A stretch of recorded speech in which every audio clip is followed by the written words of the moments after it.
Quiet on the set. Started. Yep, we're live. All Here we go. cool.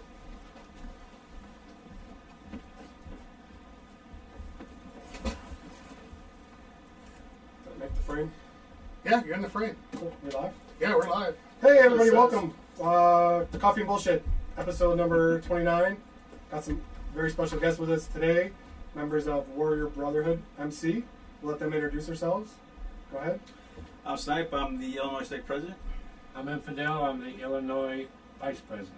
Cool. Tell you guys a little bit about what you guys. So I know your motto's veterans helping veterans. Right. So tell a little bit about that and how I got started. What you guys do. Basically, we're, like you said, Vets Helping Vets. We're a grassroots motorcycle club. We try to help vets in our community. So our club's pretty much nationwide. We have chapters in several states. And like I said, we try to help vets in our own community. Like this past summer, where we helped a vet that had a leaky roof. We helped him get that fixed with help of some local businesses.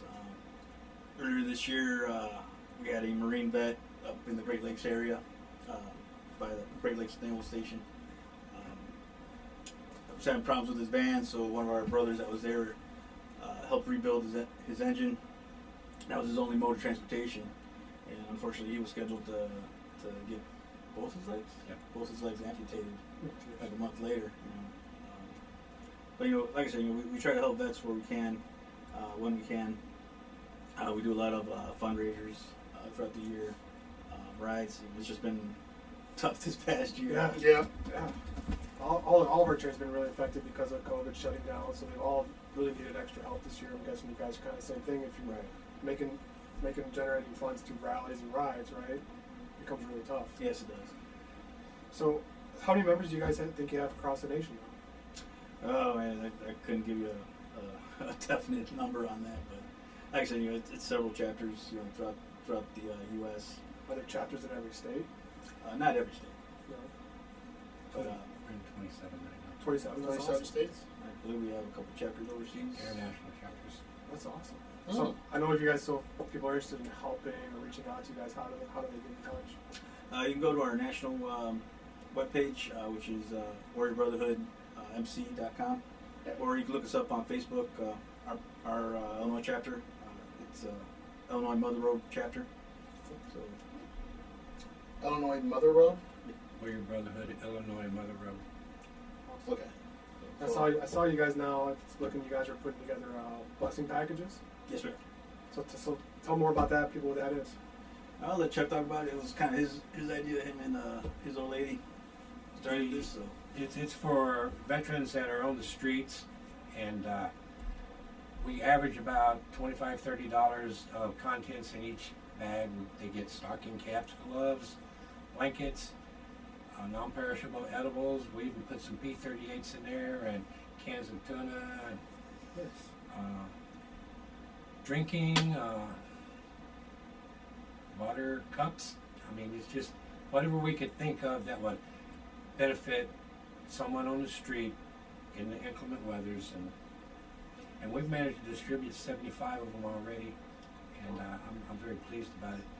We're getting ready to start focusing on the deployed care packages Oh, nice. because winter's coming to an end. Oh. Well, it's all right. So in case you guys missed it, in case we didn't have stuff, I know on Instagram you heard us, but so Warrior Brotherhood MC.com, Illinois Motherhood. Wait, tell me again, so they know how you find you guys on Facebook. Warrior Brotherhood, Illinois Mother Road chapter. Mother Road chapter. Again, veterans helping veterans. You guys put together care packages for homeless guys on the street right now, and you're sending care packages to the deployed. You said too. yes. Awesome. So what are you guys looking for those packages? Just like treats and stuff for where we're sending the packages to. We personally know some people that are on deployment or away, and some guys like Oreos, some guys like Sour Patch Kids, so we'll put those in the package for them. So Sal, when you were deployed, what did you want to get from home most? What did you miss most? You know what? When in Iraq, well, of course you miss your mother's cooking, but most of the time you would, because you're out in the desert and you're got just sick and tired of drinking water, so you were hoping like for Kool-Aid, lemonade, something to just change up the taste of water because you just drank so much water that you were sick and tired of drinking water. Drinking water. Yeah. So, Food-wise,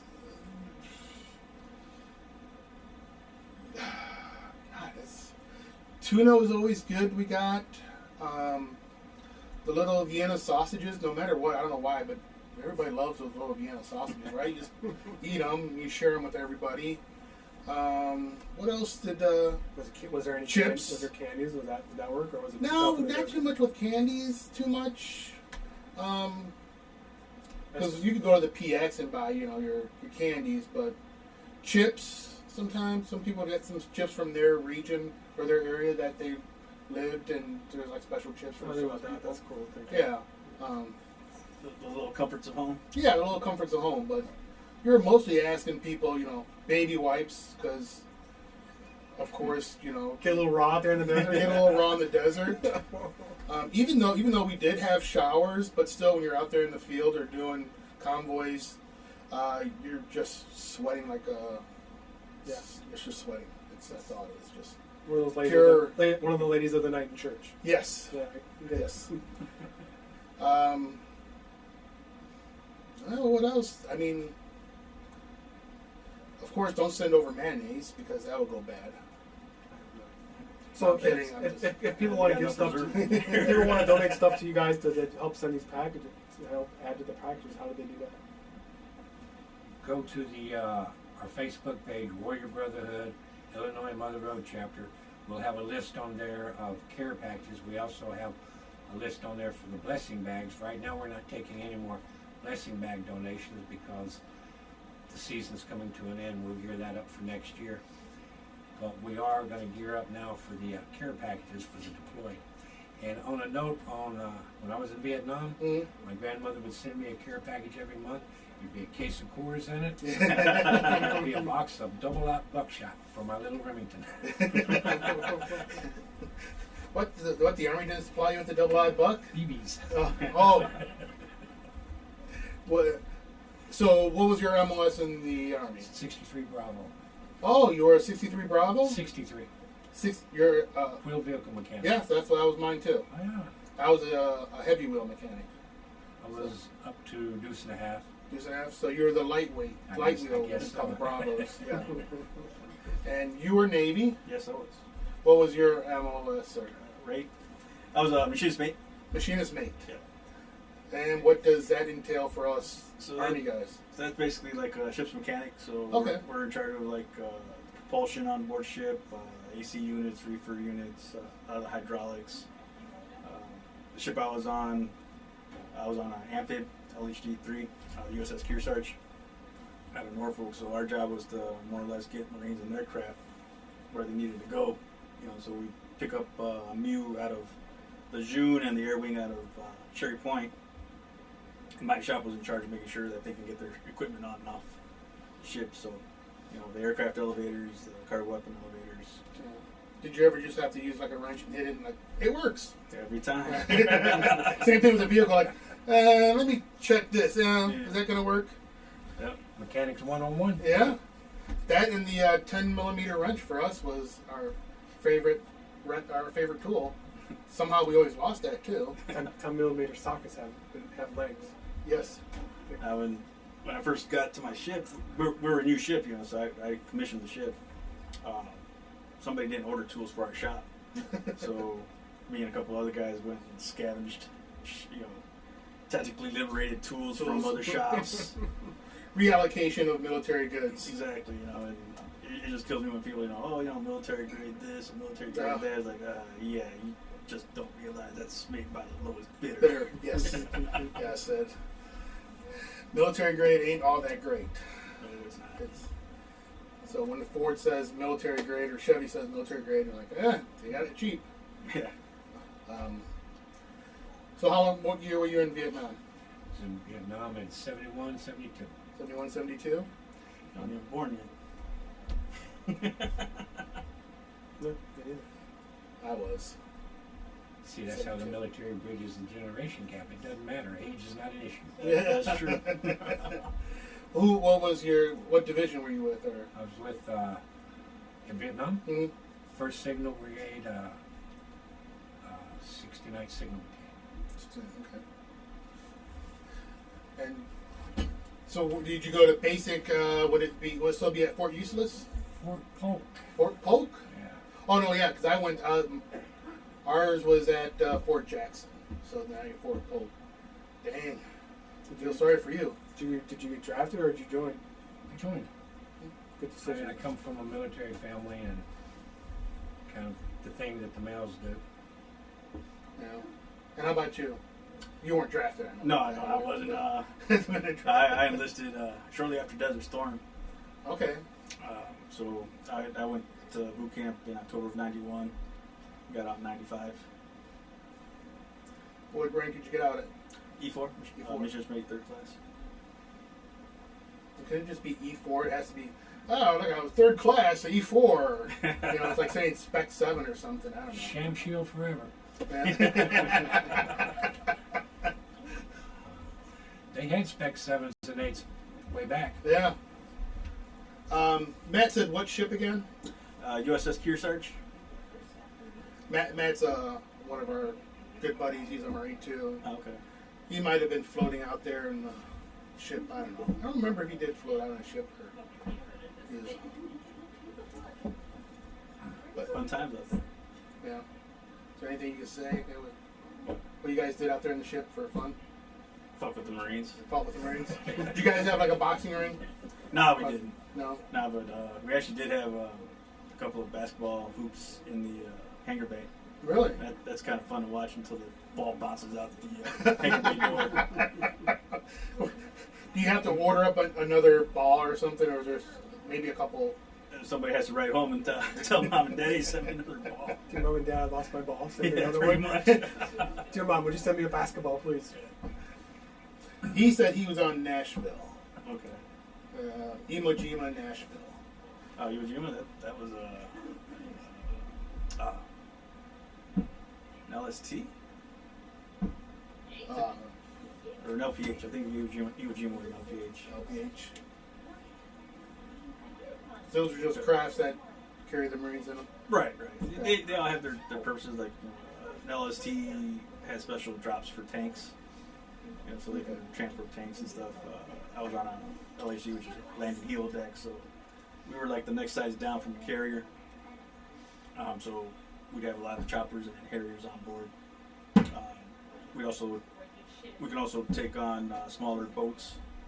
So the back of the ship would open up and ballast down. The back of the ship? Where was the propellers? I mean, where It was underneath. So you're still getting propelled. We ballast the ship down, and some of the smaller boats, would pull in. Or if we had the LCACs, we really didn't have to ballast down too far. The LCACs would just pull in, landing craft, hovercrafts. Hovercrafts. I still remember seeing a couple hovercrafts when I was stationed in Virginia Beach. Mm-hmm. They're pretty loud. Yes, they are. They're loud, and they're pretty cool to see. But I mean, they're just really loud. Yeah. I got to ride in one once. It's a fun ride. Is it? Yeah. You got to stay inside the little island they have there, but they won't let you out on the deck while they're moving. While they're moving. Yeah, they don't want you getting sucked in one of the fans. And now, you were in Vietnam. Did you just do a tour and then you just got out and 13 and did come home, and I was stateside about another 6 months before I got out. okay? Because I know they were offering people early outs time.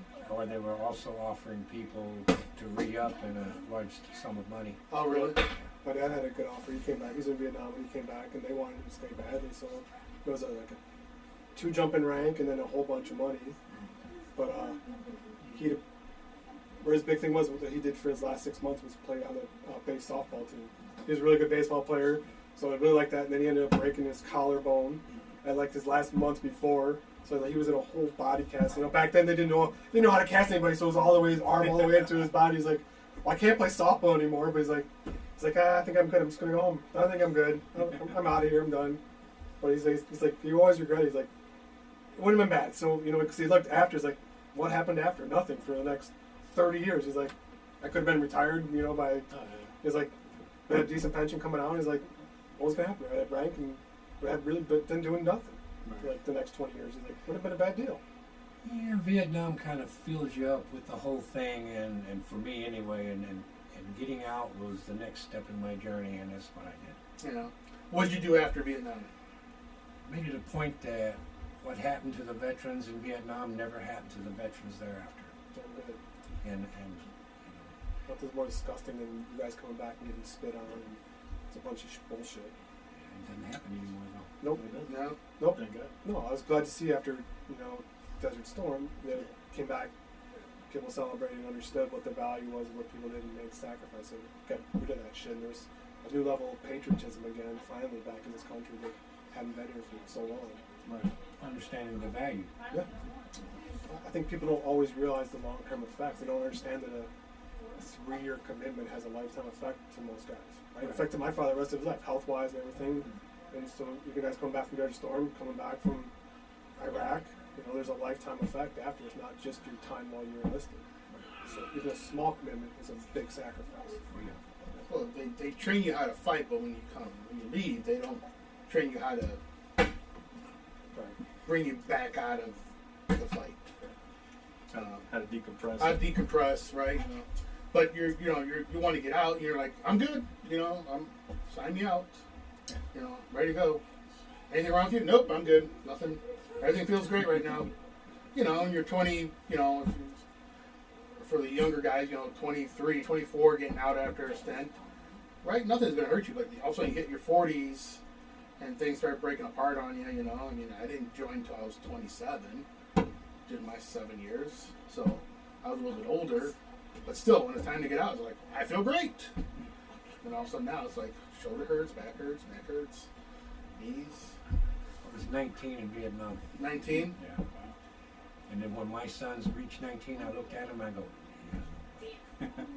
Well, it's funny, I was telling him, like, one of the most haunting pictures that haunts me is I saw a picture of one of the ducks coming in Normandy, and it's just the kids stand. I say kids stand on the boat.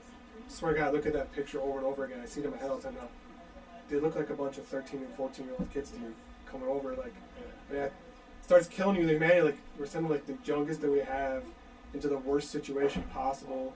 Kids who've never experienced anything in their life are going into that. No wonder people come back. So, you know, war is hell. It's a horrible thing.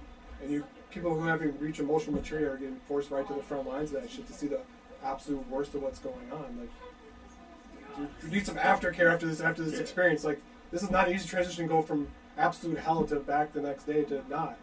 They did 3-year battles in World War II. Yeah. Non-stop battle, 3 Right. years. Yeah. Yeah, they didn't do the rotations.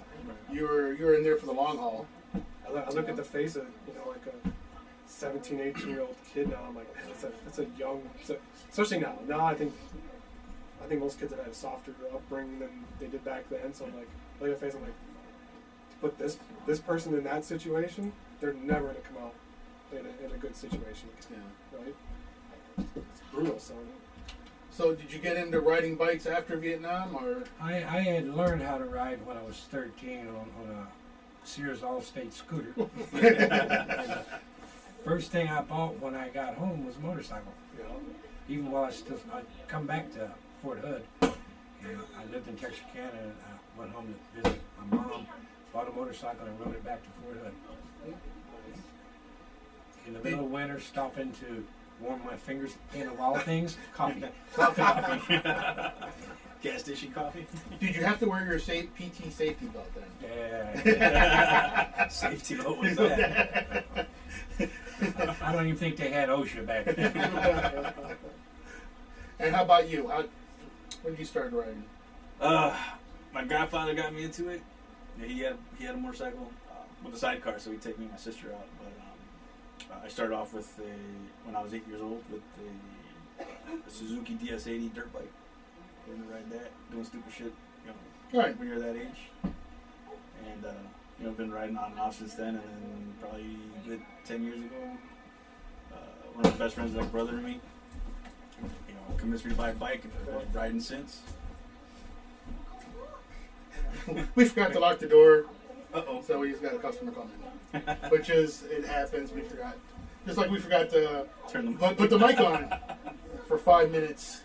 That usually I thought it was one of us checks it, but one of us messed up. So for the first portion of our video here, it's going to be no mic, and that's why they had to go back and reintroduce. And those on Instagram, seeing he's doing something on Instagram, move the camera. Instagram doesn't give you a whole lot. You have to keep your camera like facing whatever that direction is. Right. And so I try to make it where you see each other, but sometimes it's still a little hard, and so you have to go there and correct it. And now I'll go take care of a customer, probably make a sale. Who knows? I think the girls back there are drinking. Yeah, I think so. They're having a good time back there. Yeah. Playing some darts. That's what you're hearing in the background. Darts and Probably throwing knives. there are some throwing knives over there. And so how did you? Okay, so who got in the club first? You were in the club.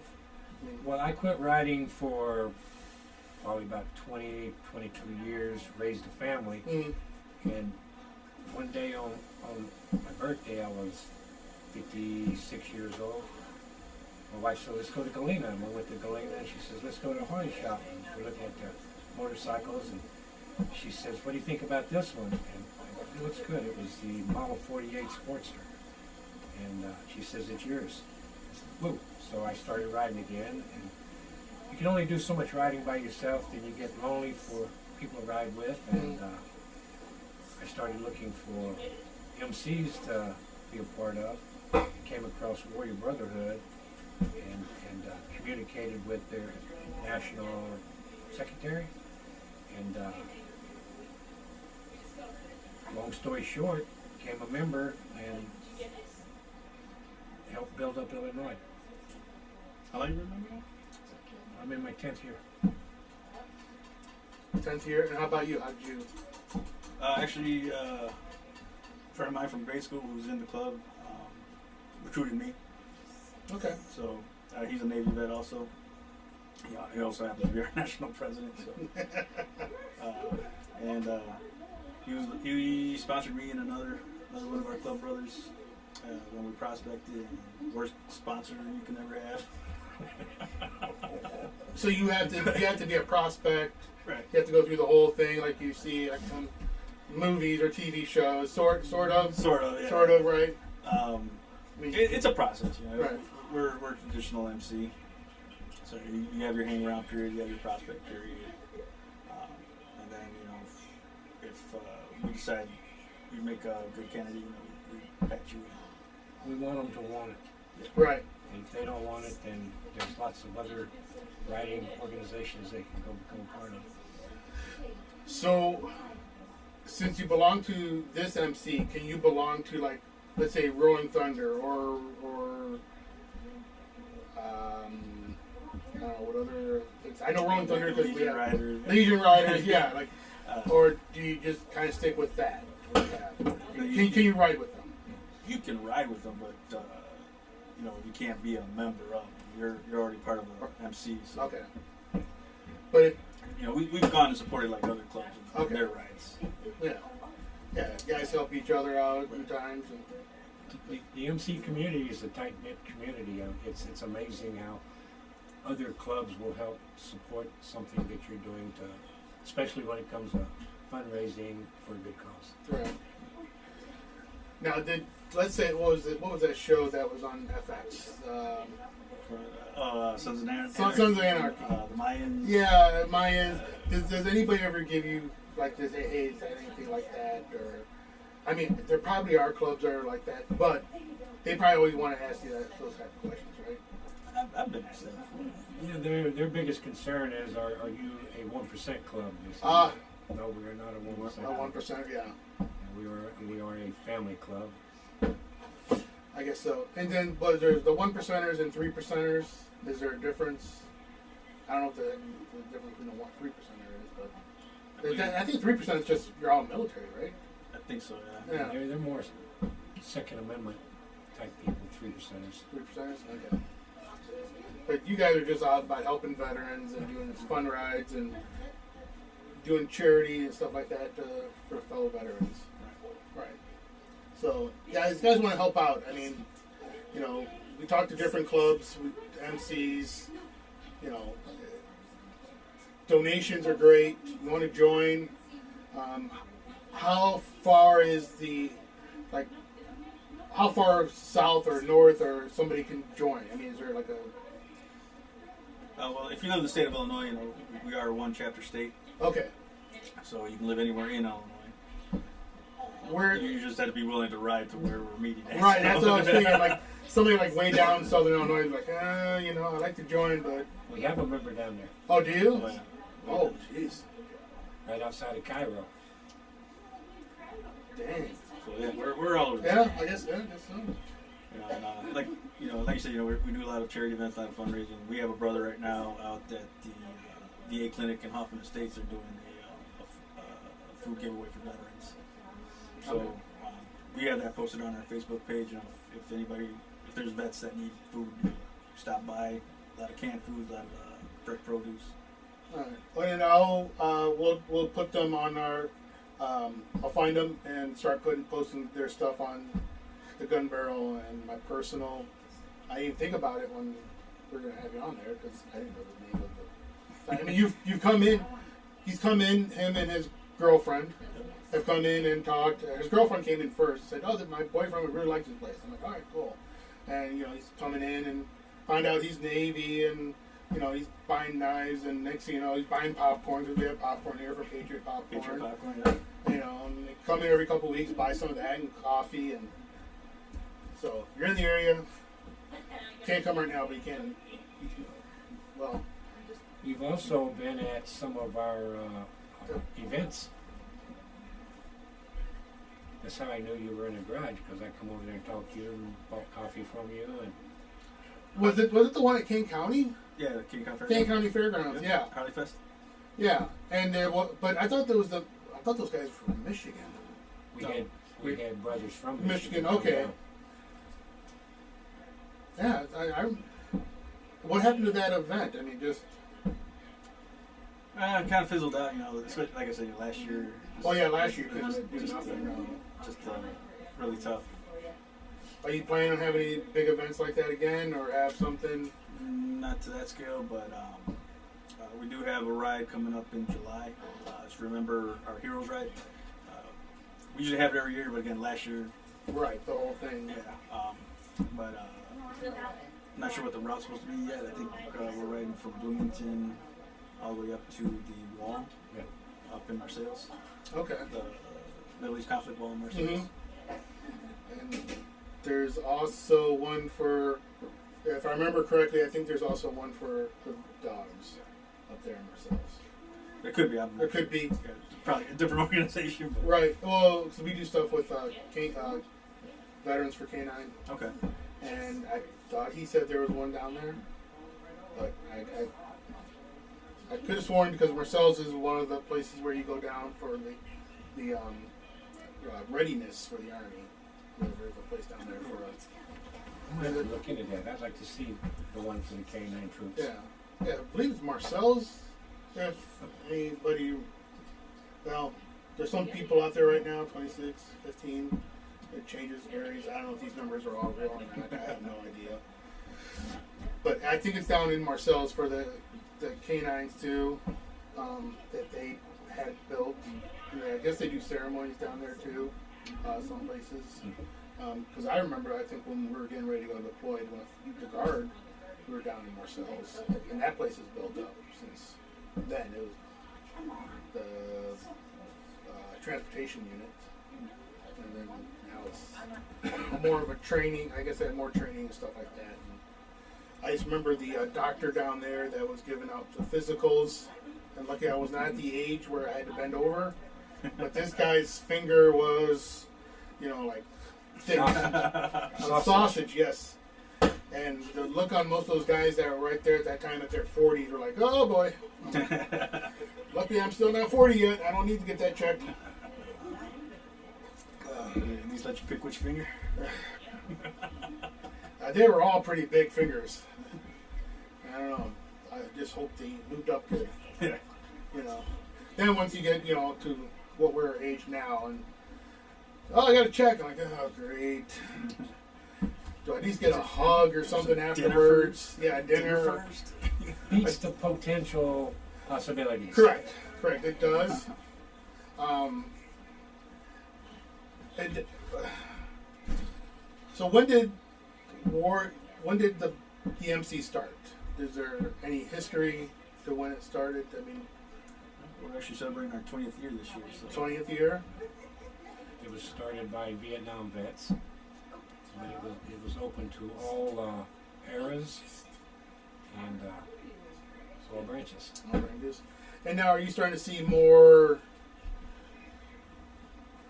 Iraqi freedom, or are you seeing more combat veterans or just veterans? What are you seeing?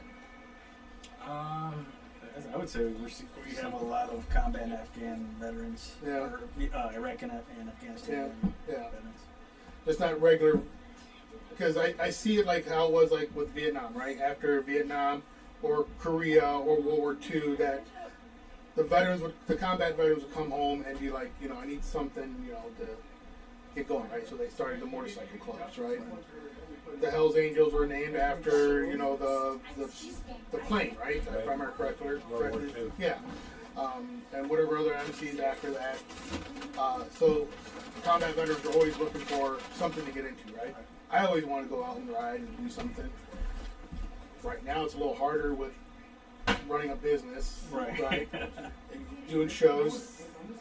Hopefully this year I get to go ride a little bit more, maybe do a little bit more shows or do a little rides more. Hopefully, I'm not guaranteeing anything because we do get asked. But then we're working the show. How can we ride and work the show at the same time? It's too hard to do this kind of stuff. It's just something about being on the road without wearing head protection. But now I kind of throw something on there because I got kids and I gotta protect the head noggin, so the old lady doesn't get everything. But yeah, but I wear the pretty much like a combat helmet type thing. The regular helmets just don't. I don't like the way they look. They look like a mushroom head or something, Exactly. And even my uncle, who used to ride all the time, got to California and he used to ride. And then once they passed the law, you had to wear a helmet. And I think he just gave up riding, and that was it. I was like, done riding. You're not going to ride with a helmet. Unless it's 30 degrees outside, then a full face shield is nice. Yes, That helps. I mean, when I started riding and he started off riding, we started off on crotch rockets. Right? No, I started off on a 50cc scooter. Well, yeah. When I was 7 years old, that was my first experience. All right. When he Then a got crotch rocket. Then a crotch rocket. So get on a crotch rocket, it was different, right? The helmet seemed to fit into it. Never wore helmets. Once in a great while, we did. Never. I did. It was t-shirts, shorts, and sunglasses. It was all the protection we wore to No, do 140 I used to wear miles an hour. pants. When I was stupid and invincible. Yeah, when you thought you were immortal. At 140 miles an hour, it doesn't matter Right. what you have on. That's You right. could be out there naked, or you could have full armor. When I got to the point where high enough speed, you don't even need to look anymore. It doesn't matter because I'm not going to do anything if something comes out or I lose it. You're done anyway. So I'll just put your head down and just go. That's when I was ignorant and dumb and didn't think about other people. Where I didn't care if I wasn't going to splat in the road, but you're so dumb you don't think that you could possibly injure other people. Right? That's the ignorance of you when you're young and dumb like that. Goes with the territory. Well, That's why they take 18-year-olds into the military. Yeah. well, the funny thing my dad always told me was when he got back from Vietnam, he had a very hard time being around all his old buddies because they didn't go. When he came back, he'd grown up so much over those 3 years, 3.5 years basically, that he couldn't even deal with them. He's like, it's coming back and babysitting little kids. He's like, they don't get it. So it changed him so much. He's like, find a whole different group of friends. It was a whole different experience. It's different when you come back. He's like, I grew up. He's like, I grew up there and learned how to be self-sufficient. Right? He's like, so. Where were you stationed in Vietnam? Came in country in Da Nang, spent time at Long Binh, spent time at Ton Son, which is Air Force Air Base, right in Saigon. And everything you hear about the Air Force is true. They eat steaks and have country clubs even in the middle of a war. Yeah. And golf. And golf. And golf. And tennis. Tennis. Well, it's funny, like, we were watching about World War II, and, like, the British soldiers, like, even then, like, there was, like, high tea, like, still had tea going on. The officers' club was, like, the nicest place, because it was an American pilot telling the story from him going over there. He's like, it was very strange to go over there, and even in the middle of the war, the British still had tea time, and they still had the officers' club. It's a very nice officers' club. He's like, they were eating nice and eating good meals, and the rest of us were starving. He's like, I couldn't believe they set up in the middle of the war. Well, you know, in British tanks still today, they still have a thing in their tanks to make tea. Oh. They have in their tanks they have a pot to make tea.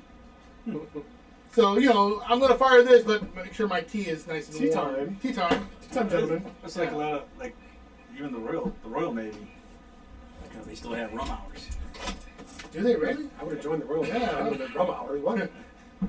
I mean, you guys in the Navy only got beer every so often, right? They're like You had to be out to sea 90 consecutive days and you get 2 beers. 2 beers, right? What? And people, and you would have.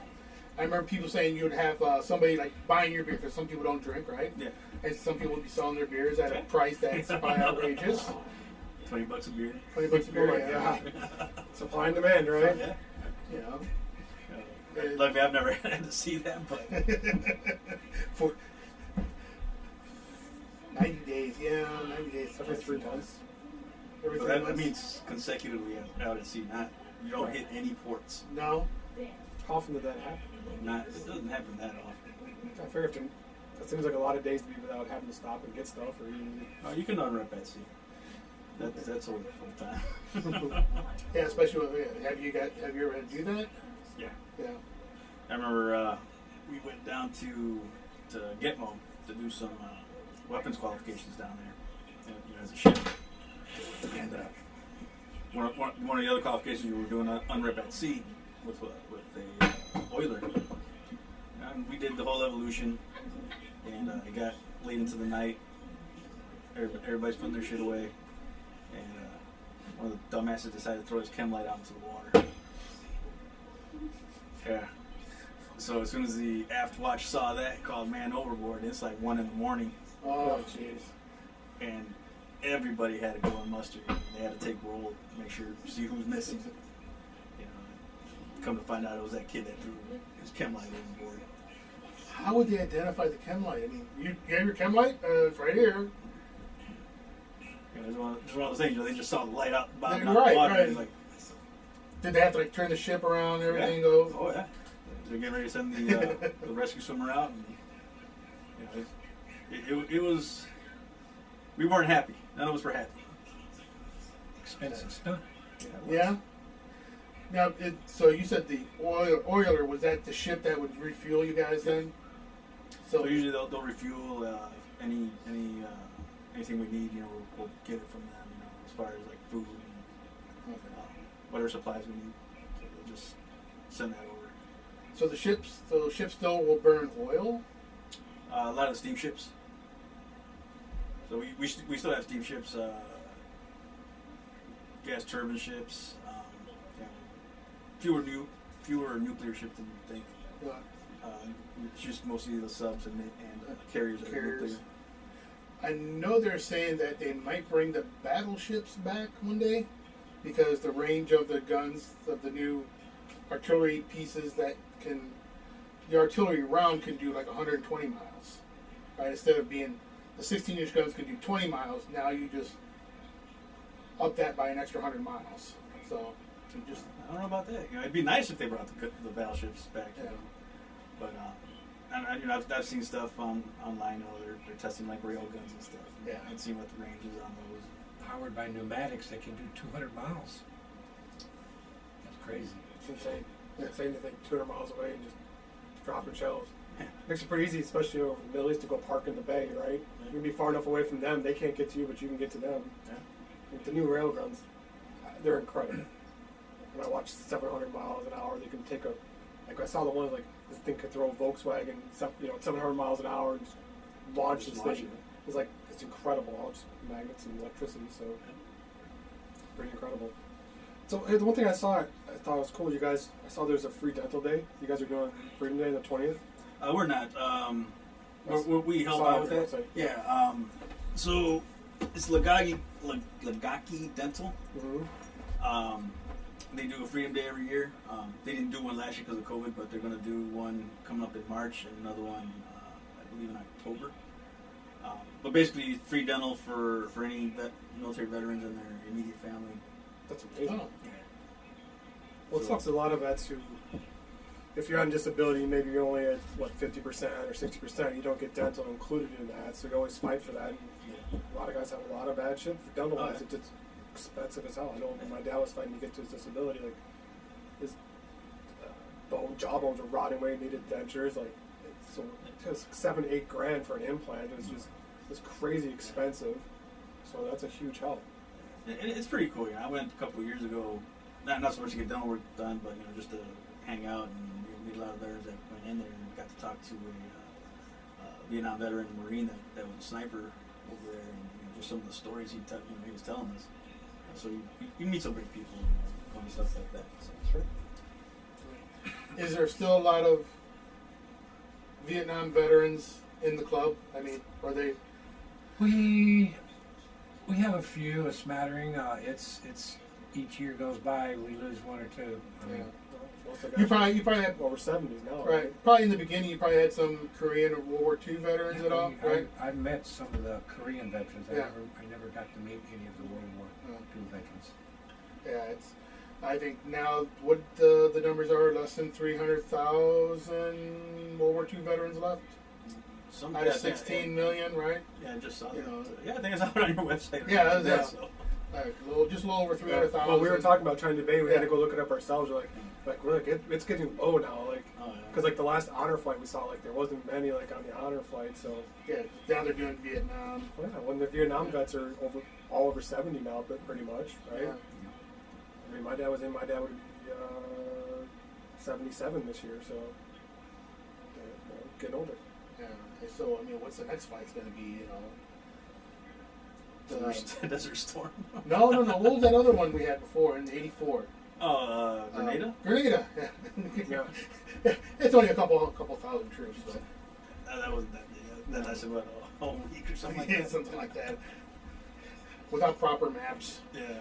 It's an outdated map. Our intelligence. Calling in here support over a phone line.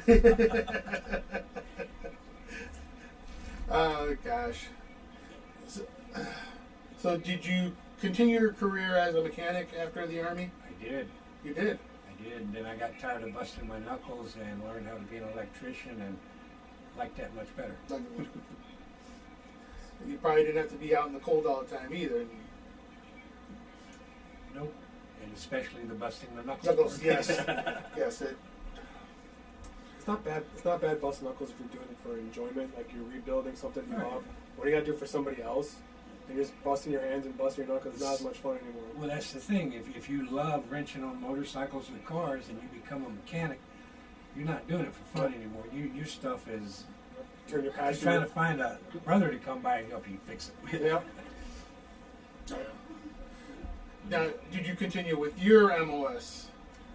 Guess kind of, sort of. Yeah. I went to school right after I got out and got my degree in engineering, mechanical engineering. So I've been doing engineering work since. That's almost the same. I mean, right? You got it through the GI Bill, or got it all paid for, right? Most Pretty of it? much. Pretty much, yeah. Yeah, it's the old jab, not The old- new. yeah. But I've been doing manufacturing. I've been engineer. Been engineer for a little over 20 years. Did manufacturing for maybe past 10 years. So working on machinery, helping our maintenance department troubleshoot stuff like that. So I would still turn wrenches. But the good thing is you had a background in doing stuff in maintenance before you got your engineering degree. Like Right. unlike some that just have an engineering degree and never really turned a wrench. Right. And you're like, well, what's this idiot know? 'Cause I've seen some of those guys. Oh God. Yeah. I've worked on some of their Yeah, so machines. yes, like how the hell is this supposed to work? And then you got to kind of re-engineer it yourself, or have the whole team come in and figure out how to make it work right.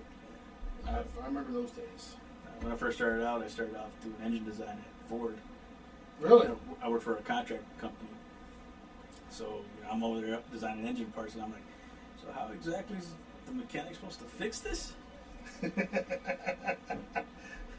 That's, yeah. Like, no, just make it fit. I saw just a great engineering one. It's an awesome video of the guys changing the oil on a Dodge Ram, and the way they fucking ran the exhaust was right underneath the nut for the oil pan. And the guy's like draining, is like, who the fuck engineered this? Like, it has to run over the exhaust to drain. Is like, I've seen that. it's like, and then he's like, when it comes in, it's so goddamn hot. You have to wait 20 minutes before you can reach up there with the wrench to even get in there to get it. It's like, who has thought this was a great idea? It's like, this is the brilliant engineering. Which car? I think it's the Bugatti. It's like $15,000 just for an oil change. Yeah. Because they have to take all this stuff off so they can get to the oil pan. Yep. Ridiculous. On the diesel Ford pickups, 250s and above, the diesel engine sits so far back behind the cowl that they have to lift the cab off the truck to work on the engine. To work on it. It's retarded. Yeah, we got to take the engine out to remove a spark plug. Yeah. Right? This is the dumbest thing. The two-back spark plugs, like I think the Lamborghini is like that. To get to the two farthest spark plugs, you got to pull the engine. So it's $20,000 to pull the engine out of there to get the two spark plugs out. Just leave them in. It'll be all right. Yeah, Well, yeah, I mean, you're designing engines, and they're like, well, how's the mechanic going to be working on this? And they're like, well, we don't care about the mechanic. Just make it work. Yeah. You're like, all right. And, you know, that's why mechanics swear at engineers. Yeah. Well, now one of the best things they did in the UK is they passed the right to repair law. You can no longer make stuff that you have to break if you want to try and repair it. Like we had a stupid thing was I had a Dyson vacuum. The belt broke, right? The $1.50 rubber belt. Like I had an old, my mom had a vacuum that was Eureka that was 25 years old. Well, I just popped the two clips, came off, put the belt on, and ready to go. So the Dyson purposely manufactured, so you had to basically break it apart to get a belt in there. Their plan is you call them, they'll give you one replacement head. They replace the whole head. Then after that, it's $180 to buy a new, $180 to buy a new one. After that, I'm like, wait, this vacuum, this is like a $600 vacuum. We inherited it, thank God. It was like a $600 or $700 vacuum. I'm like, so I'm gonna buy a head for this vacuum every time, buy almost a whole new vacuum every time. And so I had a screwdriver all the way around just to get open so I could reach in there without breaking the screws out, popping it to get the belt out. Like, I guess the dumbest bullshit ever. So, wow. But now they can't manufacture that way over there anymore. Yeah. Just like I also hope that same thing passes here, that you can't make it so that it's impossible to repair it anymore. Hopefully. So when they do that, you'll have to engineer cars where it can't be a $30,000 fix for a $2 problem anymore. Right. It's a bunch of bullshit. Yeah, it is. You know, that's just screwing over the average person. I like working on my own stuff. Like Yeah. I like wrenching on my motorcycle. I like fixing my own car when I can. That's when you don't mind busting your knuckles. Well, what's bullshit is, you know, I understand. You go to mechanic, you go to school, you have expense, right? But when you tell me it's $400 to do a $20 brake job, it gets to be a little ridiculous. And the average guy can't always afford it $400 to go drop it off. You know, today's cars are becoming tougher and tougher to work on, so it gets expensive to own a car anymore. I took my Nissan to go get an alignment the other day, and they put it up on the machine and came back, oh, now your ball joints are bad on both sides, your control rods are bad, and blah, blah, blah. How much is it going to cost? $1,500. Yeah. I'm going to wait till spring, Right. and I'll buy the parts, and I'll do it myself. Right. The average guy doesn't have just $1,500 to go drop on getting the car just to make it go. Yeah. Yeah, Especially when you look at parts in total, it's $250 in parts, and they want $1,500. I get it, but when labor rates are $200 an hour, Yeah. right? Once a vehicle goes past the first owner, the manufacturers could care less about it. Yep. It means nothing to them. Yep. Yeah, you're not going to complain, doesn't matter, because the only surveys they get back are initial quality, right? Like that's why you're reading about like #1 initial quality. So I read what that actually was. It's owners, they call them within the first 5 days of owning the vehicle. What do you think about your car? It's great. It's great.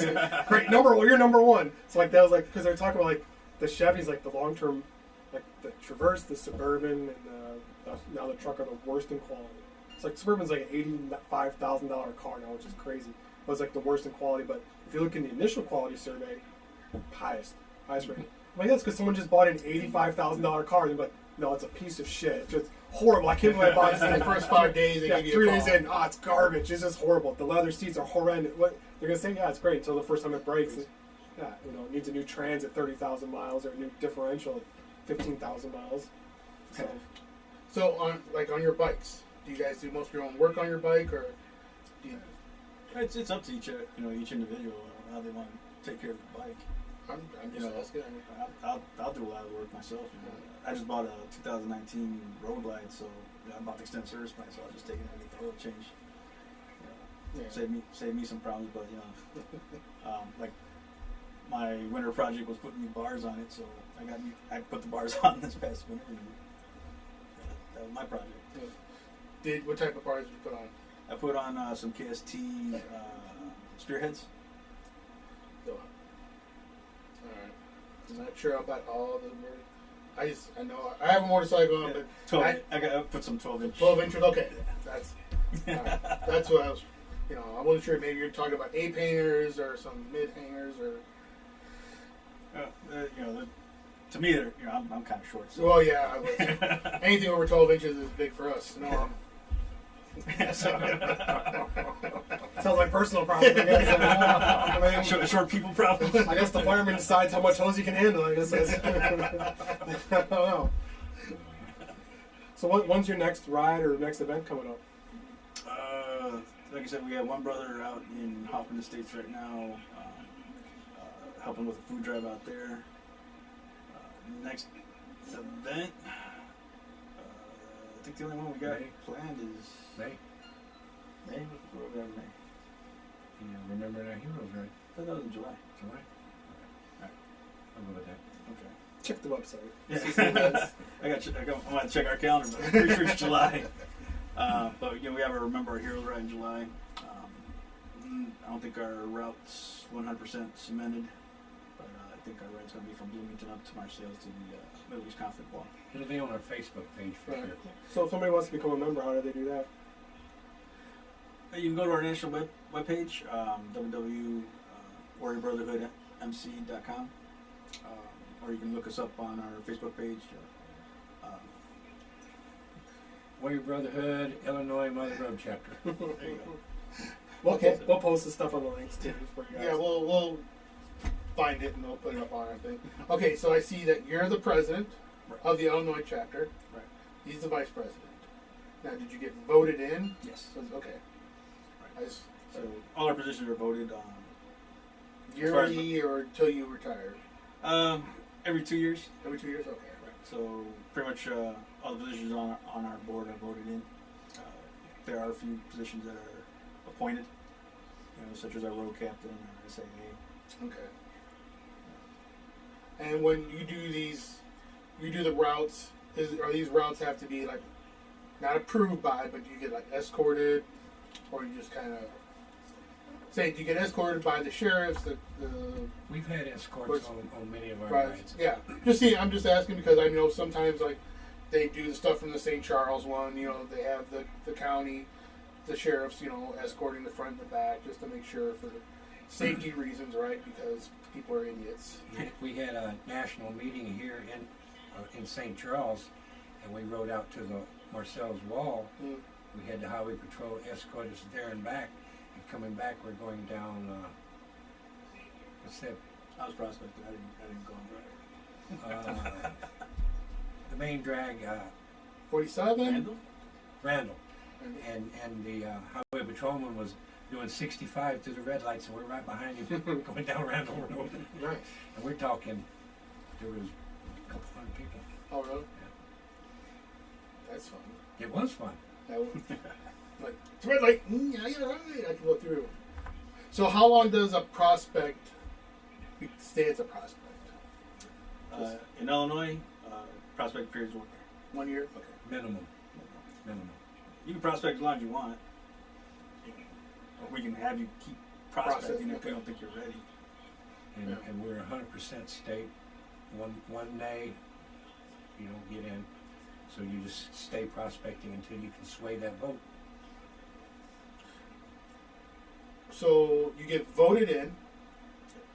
Is it just from the board, or is it everybody that belongs to the club, or is it a majority? Chapter.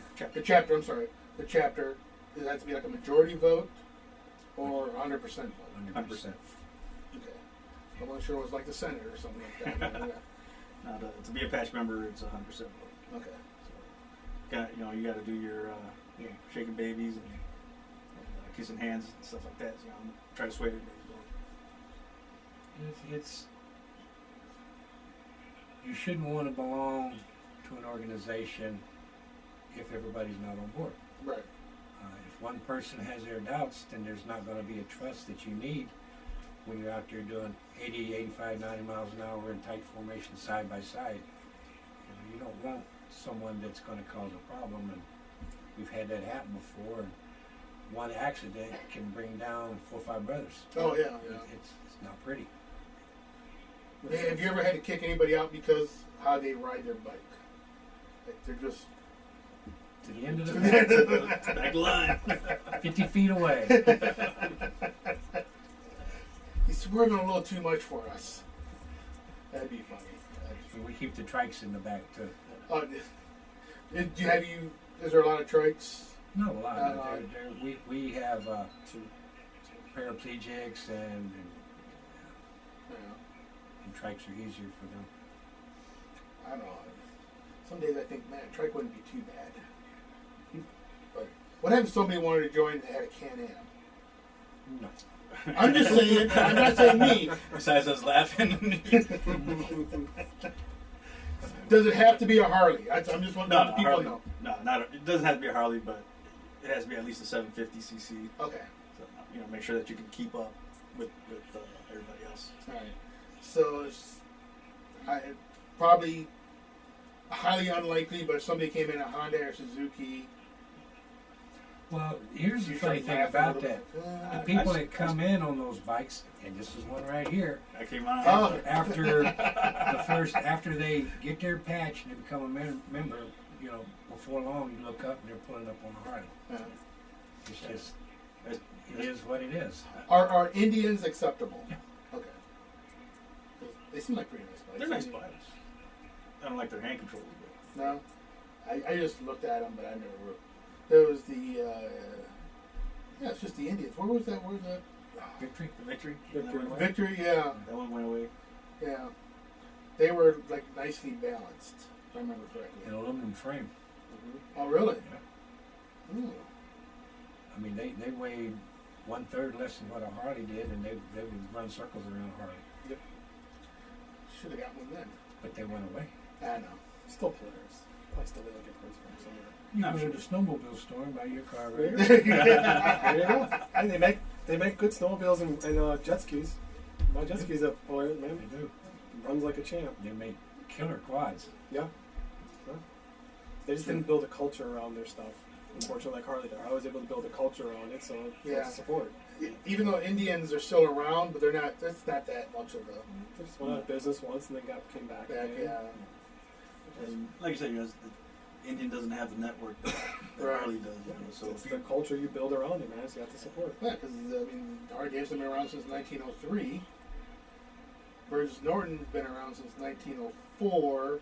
And I know we've been making parts for them for the longest time too. I think today the place I used to work at, but the plant too does the gears for some of the Harleys. I don't know which ones, but like somebody asking you for a gear, I'm like, I don't know. They just make gears here. I couldn't tell you which ones they're for. So do you guys do any like long cross country rides together as a club? Oh. Yeah, is that for charity? Is it just for fun? Do you guys do? When you guys are doing rides, do you just do fun rides? Is it just maybe we're doing a cause always? It's not always a cause. We have a national meeting every year. Depending on where it's at, we'll ride out to we've ridden down to Tampa. We've ridden down to Dallas or at Fort Worth. Pennsylvania, San Diego, nice. Spokane. That was an awesome ride. Yeah. So every year our destination changes. Like you say, 2014 we had nationals here in St. Charles, and we finally came back here to Illinois this past summer. So we had it down in Springfield. It wasn't a long ride for us, but some of our brothers that are out on the West Coast or East Coast. It's a long haul for them. So when you have your national meetings, is it open to everyone that belongs to the club? Everybody patched in? Yes. So anybody can go. It just except for prospects, right? Prospects are there, Okay. doing prospect duties. Right. But the meeting is for us. Okay. For the presidents, or just The membership. memberships, okay. Yes, it's the national membership. Okay. It's, I'm just getting things cleared up. it's where we bring all of our concerns that have popped up, and if we need to change our bylaws or amend them, we hash it out. And good old hoo-wah time. A lot of drinking. A lot of drinking. All right. Well, it's been an hour already. Yeah, unfortunately, we're at the end. Oh, really? Okay. Yeah. Thank you guys for joining us. Awesome to have you here. Thank you guys for what you do out there for our veterans. Appreciate that. And, Thanks for inviting us. and one more time, give out if anybody wants to join. The website is www.warriorbrotherhoodmc.com. If you want to find the local guys, it's Our Facebook page is Warrior Brotherhood, Illinois, Mother Road Chapter. Mother Road Chapter. Okay. I think I linked back to your Facebook page too from the national website too. I think it has like if you go on Northeast, right? You go up Northeast and you'll see your like Illinois chapter on there, and it takes you right back to the Facebook page too. So if you get to the website, you can also get to their Facebook page. Yep. But reach out, do help lend your support. These guys do awesome things for veterans. You guys know that they need more help than can be provided out there.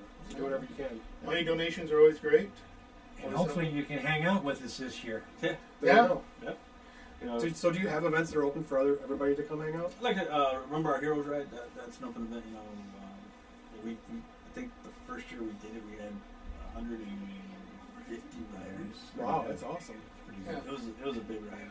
Well, the event, we met them when we did St. Charles. Mhm. And it didn't dawn on me until he just said it. Yeah.